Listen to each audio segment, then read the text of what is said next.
Assalamualaikum warahmatullahi wabarakatuh. Perkenalkan, nama saya Raihan Indra Putra dari kelas Kimia A2 angkatan 2025. Di sini saya akan membuat video tentang tafsiran surah Al-Hujurat ayat 10 sampai 14. Tapi sebelum kita ke sana, alangkah baiknya kita mengetahui dulu konteks dari surah Al-Hujurat itu sendiri saat diturunkan. Nah, surat Al-Hujurat sendiri saat diturunkan itu bertujuan untuk mengatur etika sosial umat Islam yang saat itu mulai berkembang secara demografis dan plural.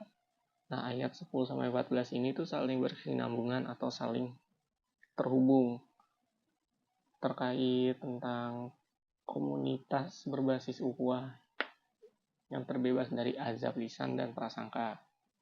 Nah, untuk ayat 10 sendiri itu dia itu berisi tentang fondasi ukhuwah itu sendiri. Nah, ukhuwah Islamiyah itu sendiri itu berarti persaudaraan yang berbasis iman, gak hanya hubungan darah, suku, atau kepentingan material saja. Nah, Muhammad Quraish Shihab sendiri menegaskan bahwa kata aki dalam Al-Quran memiliki 5 makna, yaitu saudara kandung, ikatan keluarga, sebangsa, semasyarakat, dan seagama. Dan konteks ini yang dimaksud adalah ukhuwah diniyah, yaitu persaudaraan transendal yang melampaui batas etnis dan sosial. Lalu untuk ayat 11 yaitu larangan azab, yaitu tentang larangan azab lisan. Nah, ayat 11 ini itu tentang larangan azab lisan, yaitu larangan sukriyah. Salah satunya itu larangan sukriyah, yaitu mengolok-olok, lalu lams atau mencela, dan tanabuz, panggilan julukan buruk. Ini tuh etika lisan yang melindungi hifz al-ird, yaitu memelihara kehormatan satu sama lain. Yang kita tuh harus saling menghormati satu sama lain, baik walaupun agamanya berbeda atau kepercayaannya berbeda, kita harus bisa saling menghormati satu sama lain. Kalau di era modern, di era media sosial ini tuh, ayat ini tuh melarang cyberbullying, body shaming, atau hate speech, atau yang lainnya, seperti ngasih julukan yang aneh-aneh kepada orang yang tidak seharusnya. Lalu untuk di ayat ke-12 itu berisi tentang larangan prasangka dan menggunjing. Nah, di ayat 12 ini tuh ada prasangka atau dzan yang diterangkan yaitu diharamkan karena merusak silaturahim dan menghasilkan ketidakadilan sistemik. Lalu ada tajasus, yaitu mencari-cari aib, dan gibah atau menggunjing.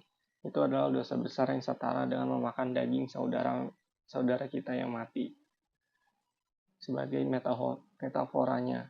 Nah, jadi kita tuh harus saling menjaga lisan kita dan juga hati kita untuk tidak berprasangka buruk atau mencari-cari aib orang lain atau menggunjing orang lain di belakangnya atau di depannya juga itu tidak baik.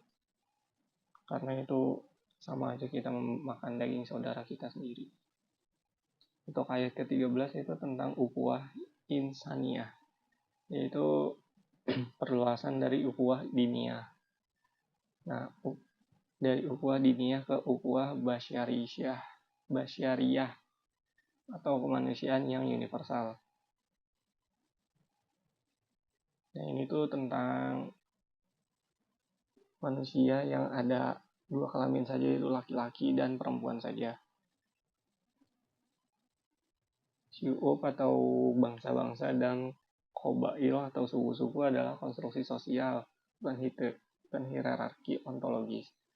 Ta'aruf atau saling mengenal adalah tujuan, bukan tafakur atau berbangga-banggaan. Jadi manusia itu cuma ada laki-laki dan perempuan, itu saja. Dan ta'aruf itu tujuannya saling mengenal, bukan untuk dibanggakan pada orang lain. Jadi ini cara tidak langsung juga mengharamkan untuk berpacaran, karena berpacaran itu bukan bagian dari ta'aruf. Lalu yang ke-14, di ayat 14 ada kriteria superioritas. Ini tentang kriteria superioritas yang secara singkat itu ayat ini tuh menerangkan tentang sesungguhnya yang paling mulia di antara kamu di sisi Allah adalah kamu yang berada di sisi Allah adalah yang paling bertakwa. Nah, ini tuh meritokrasi spiritual. Takwa adalah kapital sejati yang tidak bisa dipindah tangankan atau dipalsukan. Jadi itu takwa di tubuh kita sendiri itu tuh nggak bisa dipindah-pindahkan atau dipalsukan. Jadi kalau misalkan kita udah bertakwa kepada Tuhan, selamanya kita akan bertakwa kepada Tuhan. Tapi kalau kita tidak bertakwa kepada Tuhan, itu kita nggak bisa palsuin. Kita seolah-olah berpura-pura takwa kepada Tuhan. Ini adalah revolusi egalitarian terhadap sistem kasta, aristokrasi, dan rasialisme. Nah, untuk konsep ukhuwah Islamiyah ini sendiri, berdasarkan tafsiran tadi itu memiliki tiga dimensi, yaitu ukhuwah ubudiyah, itu persaudaraan dalam ketaatan pada Allah. Lalu ukhuwah diniyah, persaudaraan sesama muslim yang wajib diislahkan. Lalu yang ketiga ada ukhuwah insaniyah atau basyariyah, persaudaraan kemanusiaan universal yang berbasis ta'aruf dan penghormatan terhadap pluralitas. Lalu untuk toleransi dan masyarakat multikultural itu bertujuan memberikan fondasi toleransi yang aktif, nggak pasif. Toleransinya itu bukan sekedar membiarkan, melainkan menghormati atau takzim dan melindungi atau hifz martabat orang lain. Lalu selanjutnya ada multikulturalisme. Islam bukan relativisme nilai, melainkan pluralisme hierarkis. Perbedaan diakui, tetapi keadilan dan kebenaran tetap menjadi benchmark atau tetap menjadi patokan utama.